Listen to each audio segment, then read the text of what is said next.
ते आता देवाभाऊंचं नागपूर म्हटल्यावर देवाभाऊ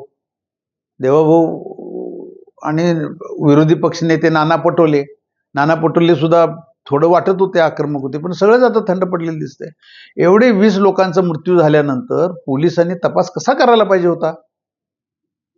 आणि एकालाच अटक केली जाते आणि बाकीचे संचालक उघड फिरतायत आज, आणि पोलीस ते जाणून बुजून दुर्लक्ष करतात असे आरोप व्हायला लागलेत आता।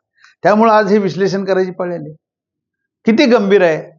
तिथे जे कामगार होते ते सुद्धा प्रशिक्षित नव्हते या फॅक्टरीमध्ये, आणि अशा अवस्थेत म्हणजे सुरक्षितता तर शून्यच, सुरक्षेच्या दृष्टिकोनातनं या फॅक्टरीमध्ये काहीही केलेलं नव्हतं।